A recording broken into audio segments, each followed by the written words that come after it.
देवियों सज्जनों, अब हम खेलेंगे फास्टेस्ट फिंगर फर्स्ट, लेकिन उससे पहले एक सूचना है, मैं चाहूंगा कि आप लोग ध्यान से सुन लें। देखिए देवियों सज्जनों, हमारे इस हफ्ते के खिलाड़ियों में एक कंटेस्टेंट आयुषी जी ये दृष्टिहीन है, इसलिए सवाल पढ़ने के बाद मैं एक एक करके सारे विकल्प पढ़ूंगा ताकि आयुषी जी सब अच्छी तरह से सुन पाए। मेरे द्वारा सारे विकल्प पढ़ने के बाद ही इन सभी खिलाड़ियों के लिए 15 सेकंड का समय वो शुरू हो, ठीक है? अब बारी है फास्टेस्ट फिंगर फर्स्ट की। तो देवियों सज्जनों, आप यदि घर बैठे बैठे सोनी लिप पर हमारे साथ फास्टेस्ट फिंगर राउंड खेल रहे हैं तो आपको मिलेंगे एक्स्ट्रा पॉइंट्स। और खेल शुरू करने से पहले कई बार आपने हमारे मुंह से सुन लिया होगा कि आपको अपनी पहचान बनाने का, अपना घर बनाने का और हॉट सीट पर आने का मौका जो है जिंदगी में एक ही बार मिलता है, तो बहुत सोच समझ करके खेलिएगा। तैयार हो जाइए। फास्टेस्ट फिंगर फर्स्ट का प्रश्न ये रहा आपके सामने। ये सम्माननीय व्यक्ति जब पहली बार प्रधानमंत्री बने, उसके अनुसार इन्हें पहले से बाद के क्रम में लगाएं।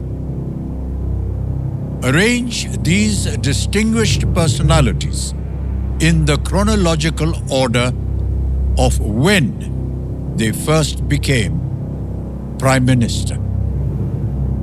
और आपके ऑप्शंस हैं ये आपके सामने। ए, श्री अटल बिहारी वाजपेयी, बी, श्री राजीव गांधी, सी, श्री चरण सिंह, डी, श्री नरेंद्र मोदी। ए, श्री अटल बिहारी वाजपेयी, बी, श्री राजीव गांधी, सी, श्री चरण सिंह, डी, श्री नरेंद्र मोदी। समय शुरू होता है अब।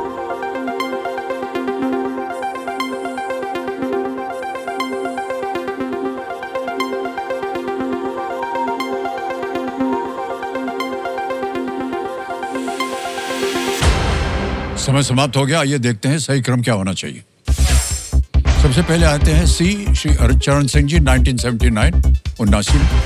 फिर आते हैं बी, श्री राजीव गांधी 1984 में। फिर आते हैं ए, श्री अटल बिहारी वाजपेयी 1996 में। और अंत में डी, श्री नरेंद्र मोदी जी 2014। यह है सही क्रम CBAD। आइए देखते हैं CBAD में किन किन लोगों ने सही जवाब दिया। दो को छोड़ के सबने सही जवाब दिया। सबसे कम समय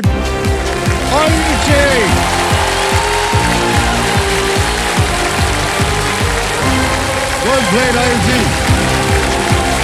I'm so happy for you. Well done, well done. Come, I'll take you. खेल को आगे बढ़ाने से पहले भीम गोल्डन वीक की ओर से एक सूचना है। देवियों सज्जनों, देखिए हॉट सीट पर आने का अवसर अभी भी गया नहीं है। आपके पास एक सुनहरा मौका है गोल्डन वीक विद भीम में, जिसका रजिस्ट्रेशन जो है वो शुरू हो चुका है। इसलिए भारत के अपने पेमेंट्स ऐप भीम को आप डाउनलोड कीजिए और केबीसी सेक्शन में जाकर एक सवाल का जवाब दीजिए। आप में से 10 खिलाड़ियों को मौका मिल सकता है यहाँ हॉट सीट पर हमारे साथ केबीसी खेलने का, गोल्डन वीक विद भीम में। भीम से अपने पेमेंट्स को सिक्योर कीजिए और आ जाइए यहाँ हॉट सीट पर। और अब देवियों सज्जनों, आयुषी जी हमारे सामने विराजमान है। बहुत बहुत बधाई आपको आयुषी जी। आयुषी जी दिल्ली से है। कल्याण ज्वेलर्स की ओर से आयुषी जी एक ये सोने का सिक्का है, हम दिखा रहे हैं सबको, लेकिन आपको सुना रहे हैं। ये सोने का सिक्का कल्याण ज्वेलर्स की ओर से है। आपका खेल आगे चलकर भी इसी तरह सुनहरा हो। कल्याण की ओर से कल्याण भवन।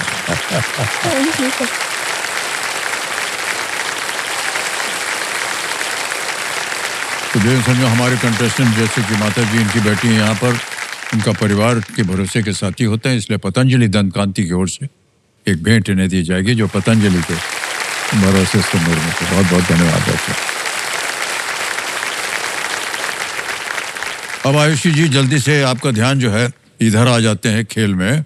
जो खेल की जो रूल्स हैं उसके बारे में तो आपको जानकारी है। और यदि देवियों सज्जनों ये यहाँ से 25 लाख रुपए जीत जाती हैं तो इन्हें मिलेगी एक हीरो वीडा ई वूटर। और अगर ये यहाँ से 1 करोड़ रुपए जीतते हैं तो पहली बार एक खास अवसर मिलेगा। मारुति सुजुकी की अर्टिगा, ब्रेजा और डिजायर में से कोई भी एक गाड़ी जो आप चुने वो आपकी हो जाएगी। चलिए शुरू करते हैं कौन बनेगा करोड़पति। तालियां बज जाए आयुषी जी के लिए।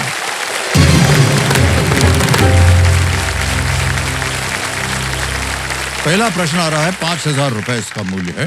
पहला प्रश्न आपकी स्क्रीन के ऊपर ये गया, मैं पढ़ के आपको सुनाता रहूंगा। इनमें से कौन सा उपकरण सामान्यतः एयरप्लेन मोड पर रखा जा सकता है? Which of these devices can generally be put on airplane mode? Options: A. Screwdriver, B. Fridge, C. Mobile phone या D. Pen. Screwdriver, fridge, mobile phone या pen. Sir please lock option C mobile. C पे कहने ताल लगाने के लिए बिल्कुल सही जवाब है। 5,000 रुपया जीत लिया आपने। और इसी तरह आगे बढ़ते हैं आयुषी जी। दूसरा प्रश्न आ रहा है, मूल्य है 10,000 रुपए इसका। और वो प्रश्न ये रहा, इनमें से किस मिठाई के नाम में एक सूखे मेवे का नाम आता है? The name of a nut appears in the name of which of these sweets? A.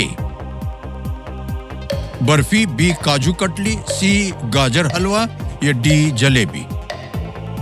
Kaju katli sir. Kaju katli. B पे ताल लगाया जाए। बिल्कुल सही उत्तर हो गया। 10,000 रुपया जीत लिया आपने। अब आगे चलते हैं चौथे प्रश्न पर। मूल्य इसका 20,000 रुपए। रेडी? Yes sir. चौथा प्रश्न आपकी स्क्रीन पर यह रहा, रिकेट्स रोग मुख्यतः इनमें से किसकी कमी के कारण होता है? Rickets is caused primarily by the deficiency of which of these? Yes sir. और आपके सामने मैं विकल्प रखता हूं। A. Vitamin A, B. Vitamin D, C. Fats या D. कार्बोहाइड्रेट।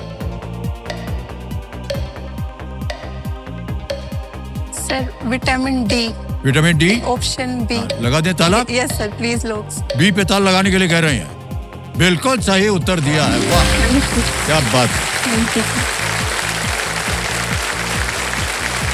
विटामिन डी की कमी से रिकेट्स हो जाते हैं। और हमको भी मालूम नहीं था क्या होता है, शायद शरीर में कुछ बदलाव आता है, बो लेगेड हो जाते हैं लोग। और धूप ना मिले तो विटामिन डी की कमी होती है। ओके ऑलराइट, आ गया पहला पड़ाव आयुषी जी। ये है पांचवा प्रश्न 25,000 रुपयों के लिए। रेडी? Yes sir. पांचवा प्रश्न ये रहा आपके सामने।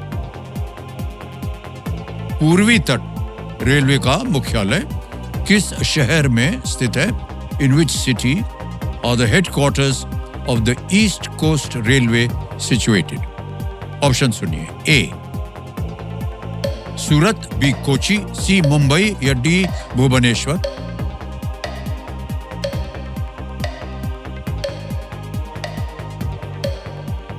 Sir okay sir Bhubaneswar please. क्या करें? Yes sir please lock Bhubaneswar. Bhubaneswar में ताला लगा दिया जाए। ये सही जवाब निकला।